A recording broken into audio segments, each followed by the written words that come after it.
Bem, amigos, estamos de volta para o terceiro bloco do nosso TV Artilheiro Debate e no segundo bloco nós abrimos já uma pauta para esse terceiro bloco, que foi a situação do Guarani. Por exemplo, o atacante Valdir Papel marcou alguns gols importantes, deixou o Guarani de Sobral.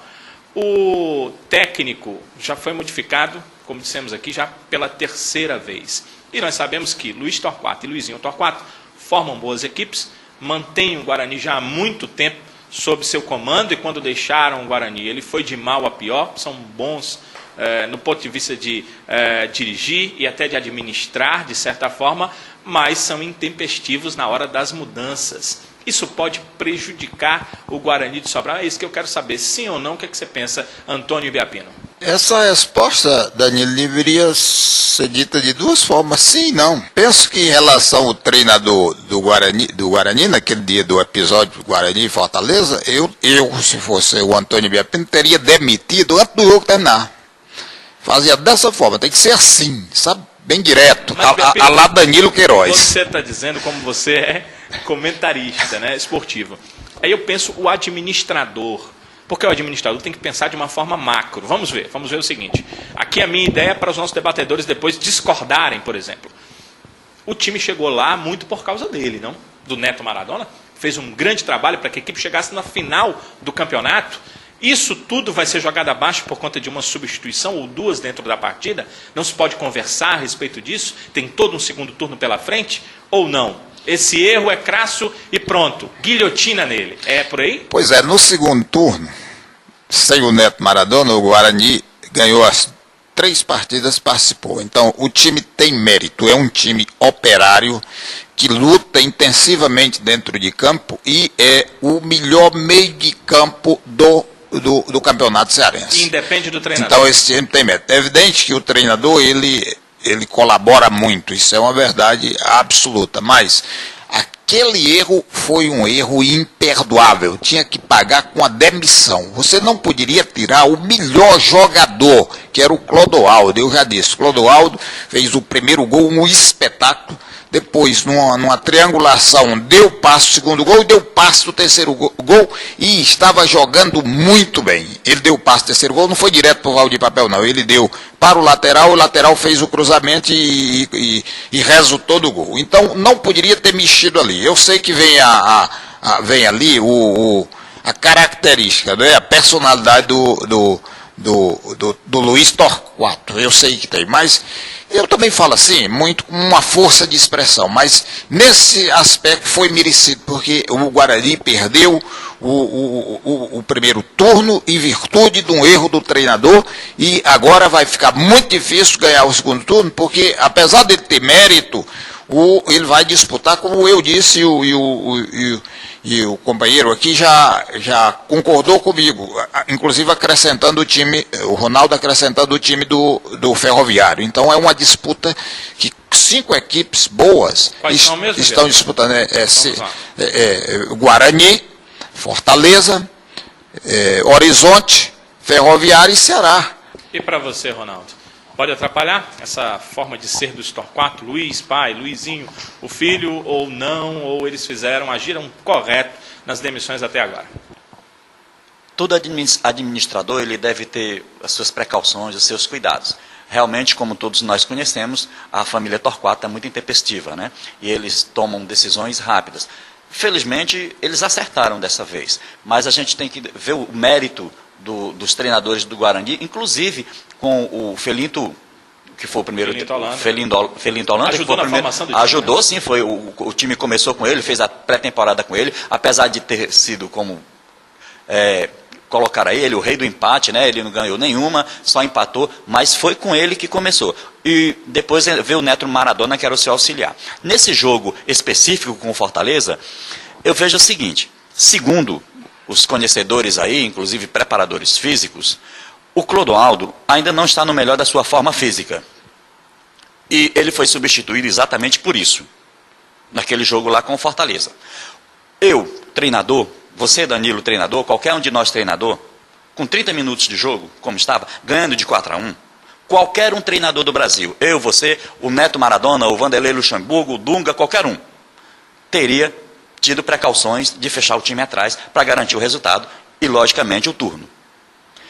a gente tem que ver também os méritos do Luiz Miller, quando colocou não só o Rinaldo lá na frente, mas quando ele fechou o meio do campo, colocando 2 sangue novo, com muita garra, no caso Bismarck e Eusébio, que foi quem, na minha opinião, demoliram o meio de campo do Guarani. Inclusive, quem estava lá viu, o Garrinchinha saiu com cãibra nas 2 pernas. Não tinha mais condições de jogar.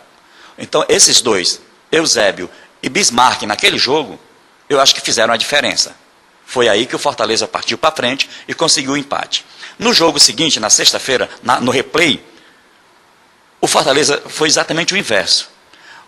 O Guarani estava perdendo de 3-1. O Luiz Miller não se fechou na defesa, pelo contrário, fez exatamente as mesmas substituições que havia feito no domingo, e aconteceu o oposto. O futebol é bonito, é polêmico, por causa dessas coisas, desse inesperado.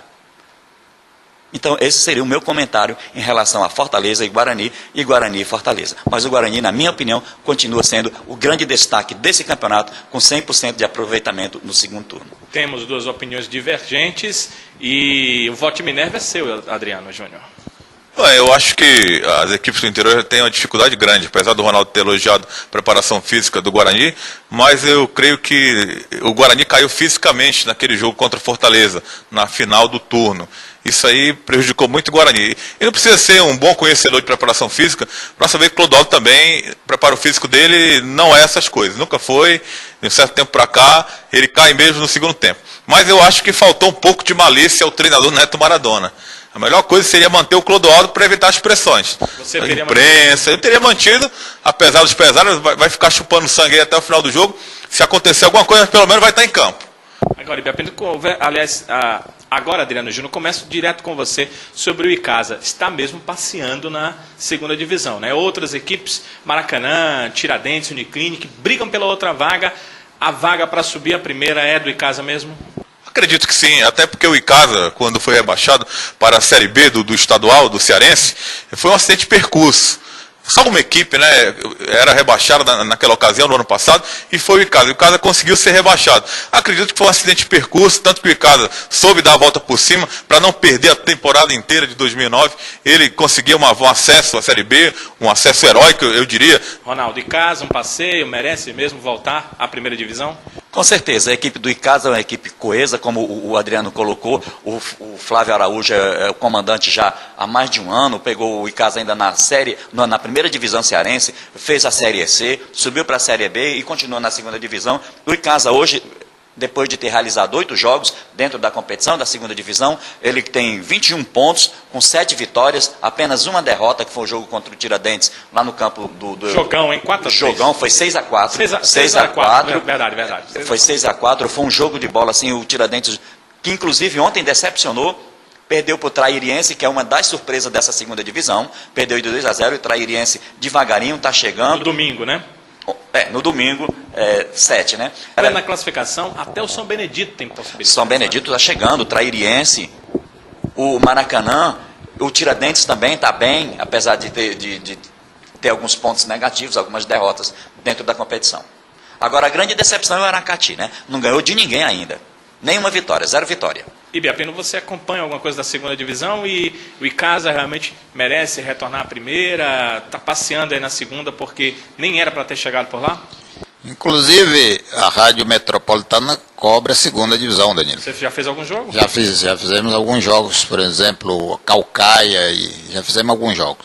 De modo que o Icasa é o time da segunda capital do estado do Ceará. É um time que tem muita história e tem muita tradição. Então o Icasa tem tudo para fazer esse passeio que você fala. E Caucaia, já que é o time lá que a Rádio Metropolitana é de Caucaia, então que faz uma cobertura, você viu alguma coisa? Ele tem alguma chance de melhorar? Como é que está o Caucaia?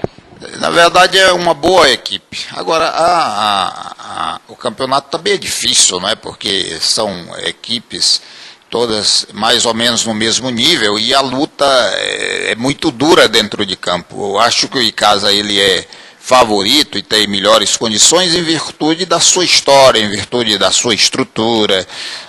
Nossos agradecimentos às faculdades cearenses, agradecimentos também a Thaís Móveis Tubulares, a Eletrônica Amor em Messejana, a Carlos Vídeos, produções audiovisuais, através do Carlos Eugênio, e também ao Nonato Neves, que nos ajuda, coopera conosco nessa técnica. E a gente volta, se Deus quiser, na semana que vem, com mais um programa TV Artilheiro Debate, agradecendo também aos nossos debatedores.